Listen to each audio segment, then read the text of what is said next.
Paz do Senhor, meu irmão, minha irmã. Continuando, então, nosso novo modo de discipulado. Você tem valor. Princípios para uma autoimagem correta. Nós, então, quero repetir o que eu já fiz na última semana, dar um fundamento aqui. Primeiramente, nós vamos ver o que é ter uma autoimagem correta, fugindo do complexo de superioridade e do complexo de inferioridade, esses dois complexos muito ruins para as nossas vidas, né? Equilíbrio na forma como a gente se vê é o princípio para uma autoimagem correta. E aqui estão os principais pontos aqui. Eu começaria com os princípios-chave dessa autoimagem. Eu e você, isso eu já vi na semana anterior, tá bem? Eu e você somos criados com propósito e com valor inestimável. E o fundamento da autoimagem bíblica é Gênesis 1:27, que diz o quê? Criou Deus, pois, o ser humano à sua imagem, a imagem de Deus os criou. Amém? Isso significa que o nosso valor não deriva, não provém do nosso desempenho, da nossa boa aparência, do nosso status social, nada disso. O nosso valor provém de quem Deus disse que eu e você somos e do alto preço que ele pagou por nós, que foi o sacrifício de Jesus. Amém? Um outro ponto também que vimos já na última semana foi esse aqui, que para nós buscarmos uma autoimagem correta, é necessário o reconhecimento da nossa condição humana, envolvendo a questão do pecado e da graça de Deus para a nossa vida, certo? E também vimos mais um ponto, ressaltando também a importância da humildade e do serviço. Nós detalhamos isso na última semana. Humildade, coração humilde, né? Coração puro e uma vida de serviço são fundamentais para trabalharmos uma autoimagem correta. Agora, como trabalhar em nossa vida essa autoimagem correta? A gente fazer uma correta autoavaliação, tá correto? Entendeu? Quem tem complexo de inferioridade faz uma autoavaliação incorreta, acha que é um traste. Quem tem complexo de superioridade faz uma autoavaliação errada também, achando que é o rei da cocada, vamos assim dizer, perdão pela gíria. Então, para a gente trabalhar em nossa vida uma autoimagem correta, tudo começa com a nossa comunhão com Deus, não tem outro caminho. Vivemos uma vida de comunhão com Deus, conversar com Deus 24 horas por dia, mesmo quando a gente estiver dormindo, porque ao deitar, antes de adormecer, a gente ora, não é verdade? E a gente entrega a nossa vida ao Senhor e o anjo do Senhor vai acampar ao nosso redor, na nossa cama, e nós estaremos ali em comunhão com Deus mesmo dormindo. E a comunhão vem também com o conhecimento da palavra de Deus, não é verdade? E a base para essa visão, ela reside em alguns princípios. Então, primeiramente, a nossa consciência de que eu e você fomos criados à imagem e semelhança de Deus.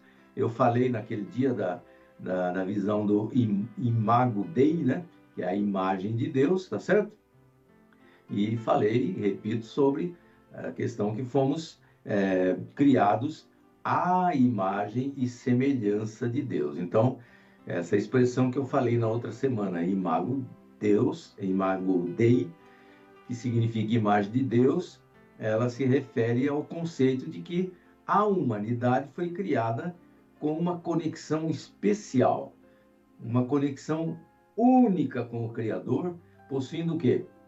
Uma essência moral, eu diria também uma essência espiritual e mais ainda, uma essência intelectual. E tudo isso reflete atributos que vêm da parte de Deus para a nossa vida. Então, a doutrina Imago Dei eu informei na semana passada, que ela foi posteriormente desenvolvida e estudada ao longo da história, toda a história do pensamento teológico cristão. Então, como nós vimos, a Bíblia ensina que o ser humano foi criado à imagem e semelhança de Deus, Gênesis 1:27, né?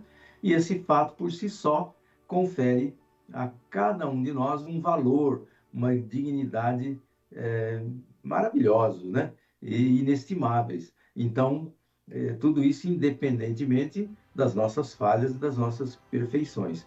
E como já dissemos, temos que construir a nossa identidade em Cristo, somente em Cristo. Então, para nós cristãos e cristãs, a verdadeira identidade é encontrada em um relacionamento restaurado com Deus, que Deus nos restaurou através de Jesus Cristo. Então, quando a gente aceita Jesus, eu e você passamos por um processo de purificação e nós vamos nos tornar filhos de Deus, né? Com uma nova posição, propósito, que é o processo de santificação que eu já tinha dito. Então, é preciso a gente ter bem claro que dentro do nosso coração mesmo, né? A diferença entre a perspectiva divina e a perspectiva humana. Tem uma tremenda diferença.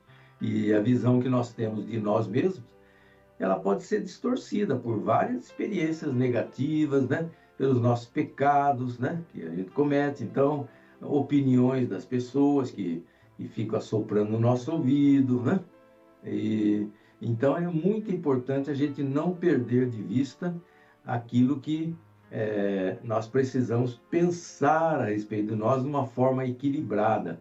Eu citei também Samuel, porque o primeiro livro de Samuel 16:7, eu tinha lido já para vocês, diz, Deus não vê como o homem vê a aparência, mas o Senhor vê o coração. Foi isso que eu mostrei naquele dia, então, para vocês, tá certo? Mas também conseguimos ainda trabalhar um pouco de como a gente atuar para a cura da autoimagem, né? Então, eu tinha dito que a comunhão e a meditação na palavra de Deus vão permitir a cura da nossa autoimagem, a gente realmente pensar corretamente quem a gente é, de onde a gente veio, onde a gente está e para onde a gente irá. Então, quando a gente realmente assume uma autoimagem correta, a gente se reencontra mesmo com a verdade sobre a nossa identidade original, como nós fomos feitos, a imagem e semelhança de Deus. E essa identidade ela é restaurada por Deus em Cristo Jesus. E aquelas coisas frágeis que tinha dentro do nosso coração, aquelas derrapadas na nossa vida, as confusões mentais, né? As pessoas soprando no nosso ouvido que a gente não é ninguém, né? Tudo isso que contribuía para uma desregulagem da nossa autoimagem, né? Tudo isso com essa comunhão plena com Deus. É importante que a gente saiba que essa comunhão com Deus em Cristo Jesus vai nos trazer efetivamente um equilíbrio emocional e a gente concluindo quem a gente realmente né? Filhos e filhas de Deus. Então, quando a gente fala de comunhão, isso implica numa vida de oração, leitura e exame da palavra de Deus, obediência a Deus, tudo isso fortalecendo a compreensão dentro do nosso coração, ajudando a gente a desenvolver essa autoimagem saudável, correta e calcada mesmo no amor ágape, né? E nos propósitos de Deus mesmo, tá certo? O amor ágape, o amor de Deus, o amor incondicional, tá certo? Então, somos filhos de Deus, não é verdade? João 1,12 diz assim: mas a todos quantos o receberam, deu-lhes o poder de serem feitos filhos de Deus, a saber, aos que creem no seu nome. Amém? Por isso, eu e você que recebemos a Deus em Cristo Jesus, nós podemos ser chamados filhos de Deus, conforme João 3,16, porque Deus amou ao mundo de tal maneira que deu seu Filho unigênito, para que todo aquele que nele crê não pereça, mas tenha a vida eterna. Amém? Então, esse é o caminho que nós estamos tomando para passarmos a ter uma autoimagem correta, fazermos um juízo correto de quem nós somos, de quem eu sou, de quem você é. Somos joia preciosa nas mãos do Senhor, fomos feitos à imagem e semelhança de Deus, somos a obra-prima de Deus, mas conscientes, por outro lado, que nós somos servos do Senhor. O apóstolo Paulo ainda fala, miserável servo que sou, não é verdade? E então reconhecendo a nossa pequenez, mas também a preciosidade de nossas vidas diante do Senhor. Amém? Nós vamos orar nesse momento.